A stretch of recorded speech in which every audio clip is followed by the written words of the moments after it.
తెలంగాణ ఆర్థిక వ్యవస్థలో ఏ రంగాల దగ్గరపీఠం? ఆర్థిక వ్యవస్థ రాజధాని హైదరాబాద్కే పరిమితమా? జిల్లాలకు విస్తరిస్తారా?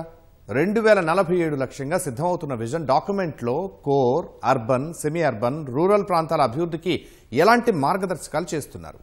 వీటన్నింటికీ తోడు విద్య, వైద్యాభివృద్ధి సహా యువతలో నైపుణ్యాభివృద్ధి కోసం ఎలాంటి చర్యలు తీసుకుంటున్నారు? గ్రామీణ, మండల కేంద్రాలకు డేటా సెంటర్లు, ఐటీ పరిశ్రమల విస్తరణ ఎలా ఉండనుంది?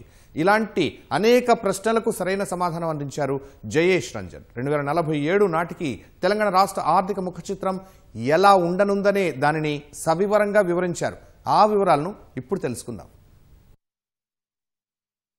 ఈ డాక్యుమెంట్ విషయానికి వస్తే మీరు అన్నట్టు 22 ఏళ్ళు, దాదాపు ఒక 2 దశాబ్దాలకు సంబంధించిన రోడ్ మ్యాప్ తయారు చేస్తున్నారు.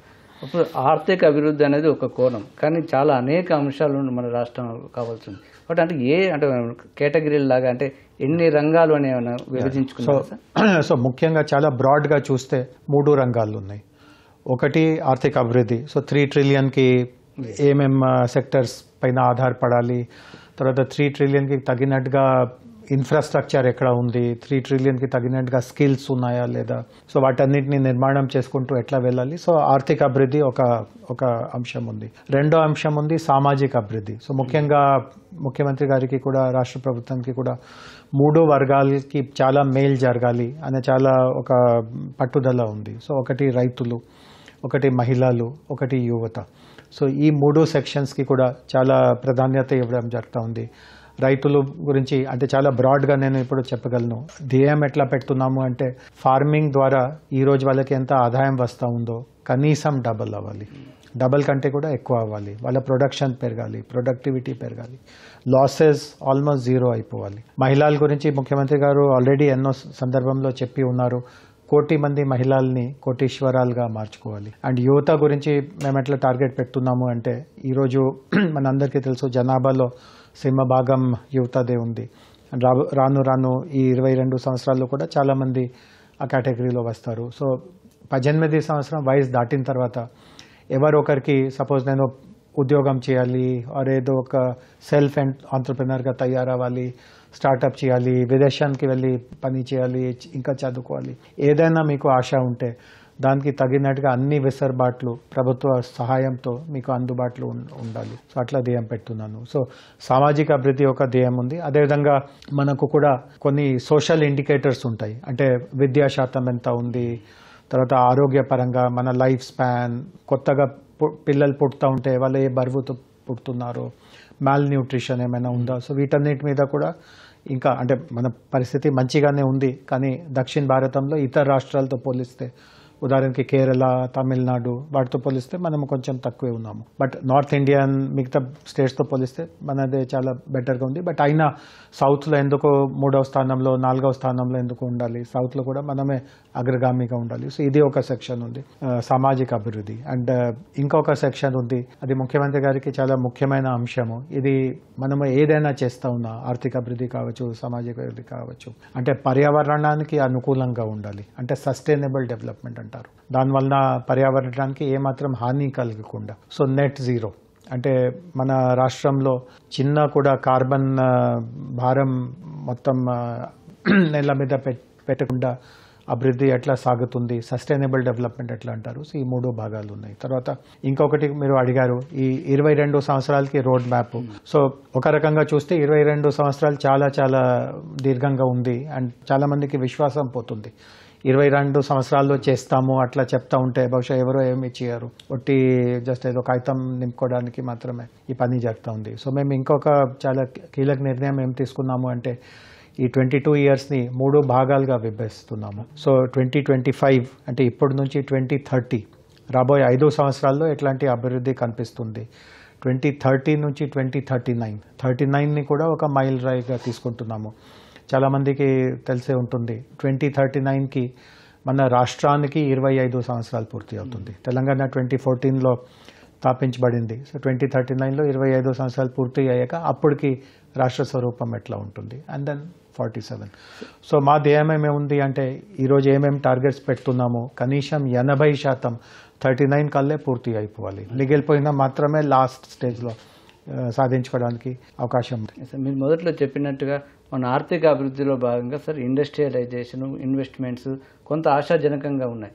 కానీ ఇది సమానంగా జరగడం లేదు. అంటే కేవలం ఒక అర్బన్లోనే ఉంటుంది, రూరల్లో లేదనేది ఒక అసంతృప్తి కొంత గ్రామీణ ప్రాంతాల్లో కనిపిస్తుంది. దాన్ని ఏ విధంగా సో తెలంగాణ రైజింగ్లో దానికి కూడా చాలా సముచితంగా దానికి సంబంధించిన ప్రణాళిక వేస్తున్నాము. ముఖ్యమంత్రి గారు స్వయంగా ఈ దిశానిర్దేశం ఇచ్చారు. వారి అభిప్రాయం ఎట్లా ఉంది అంటే మొత్తం రాష్ట్రాన్ని మూడు భాగాలుగా చూడాలి. ఔటర్ రింగ్ రోడ్ లోపు ఉన్న ప్రాంతాన్ని core urban, outer ring road నుంచి రీజనల్ రింగ్ రోడ్ మధ్యలో ఉన్న ప్రాంతాన్ని peri urban or semi urban, and regional ring road అవతల్లో ఉన్న భాగాన్ని రూరల్ తెలంగాణగా చెప్పాలి. సో ఇందాక నేను చెప్పినట్టుగా రకరకాల సెక్టర్స్ నుంచి మనకు 3 బిలియన్ కాంట్రిబ్యూషన్ వస్తుంది. సో ఆయన అభిప్రాయం ఏముంది అంటే ఉదాహరణకి నేను ఐటీ సెక్టర్లో చాలా కాలం పనిచేశాను. నేను ఐటీ సెక్టర్ గురించి చెప్తాను. సో 3 బిలియన్లో సింహభాగం ఐటీ నుంచే వస్తుంది. సో కానీ ఇప్పుడు చేస్తున్నటువంటి ప్రణాళికలో ఎట్లా చేస్తున్నాము అంటే కోర్ అర్బన్లో ఐటీ ఎట్లా ఉంటుంది, పెరి అర్బన్లో ఐటీ ఎట్లా ఉంటుంది, రూరల్లో ఐటీ ఎట్లా ఉంటుంది.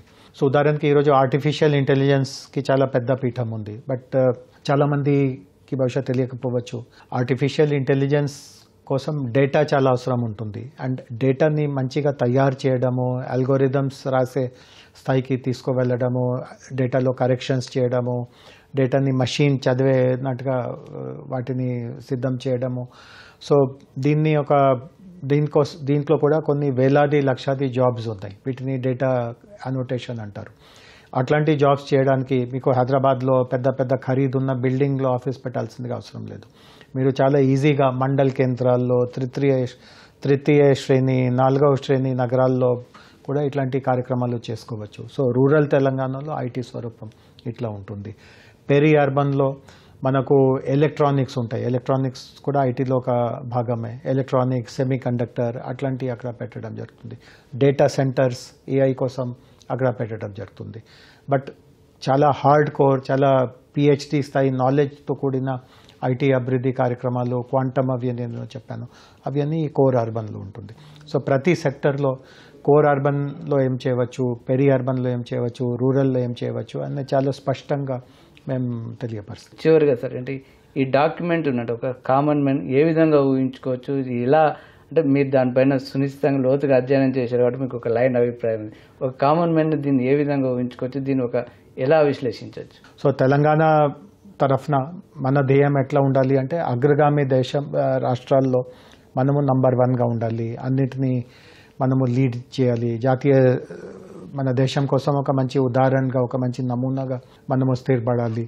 అండ్ ప్రణాళిక వేయడం ఇది చాలా కీలకం అన్నమాట. అంటే గతంలో ఎంతోమంది నిపుణులు కూడా చెప్పారు దట్ ఎంతైనా శ్రద్ధ ఉన్నా మనము డాక్యుమెంట్ ద్వారా ఇది చేస్తాము, ఇది చేయడానికి సిద్ధం అవుతున్నాము, అంత డబ్బు కేటాయిస్తున్నాము, అంత రిసోర్సెస్ పెడుతున్నాము, ఇట్లాంటి వ్యవస్థ తయారు చేస్తున్నాము, ప్రైవేట్ సంస్థల్ని అనుబంధంగా ఇట్లా వాళ్ళ భాగస్వామి ఆహ్వానిస్తూ ఉన్నాము, అవి కమిట్మెంట్ రూపంలో, డాక్యుమెంట్ రూపంలో జనాల సమక్షంలో, అందరి సమక్షంలో బహిరంగ చేస్తే తప్ప ఇవన్నీ సాధ్యం అవ్వదు.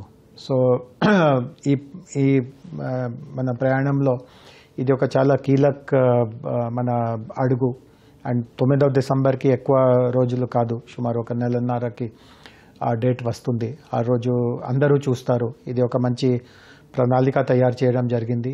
చాలా అమలుకి అనుకూలంగా ప్రణాళిక ఇది. ఒట్టి పెద్ద మాటలు కాదు, ఎట్లా వాటిని మనము అమల్లోకి తీసుకురాగలుగుతాము అవి అన్నీ దాంట్లో ఉంది. బాగా ఆచరించే ప్రణాళిక అండ్ అందరు అభిప్రాయంతో ఇది చేస్తూ ఉన్నాము కాబట్టి అందరికీ దీంట్లో భాగస్వామ్యం ఉంటుంది. ఇదే నేను ఇందాక చెప్పినట్టుగా టెలివిజన్ మాధ్యమం ద్వారా మీ ప్రేక్షకులు అందరూ కూడా సర్వే ద్వారా వాళ్ళ అభిప్రాయం తెలపాలి అని అందరికీ నేను మనసుతో విజ్ఞప్తి చేస్తున్నాను. రానున్న రోజుల్లో తెలంగాణ అభివృద్ధిలో ఈ రైజింగ్ డాక్యుమెంట్ కీలకం కాబోతుంది. అటు అభివృద్ధితో పాటు ప్రజల సంక్షేమం, జీవన ప్రమాణాలు మెరుగుపరచడంలో ప్రభుత్వం చేయబోయే ప్రతి అడుగులోనూ ఇది ఒక వేదిక కాబోతుంది. కాబట్టి ఇందులో ప్రజలందరూ కూడా భాగస్వామ్యమై తమ అభిప్రాయాలను, ఆలోచనలు పంచుకోవాలని జయేష్ రంజన్ గారు కోరుతున్నారు. కెమెరామెన్ రమేష్తో నగేష్ చారి, ఈటీవీ న్యూస్, హైదరాబాద్.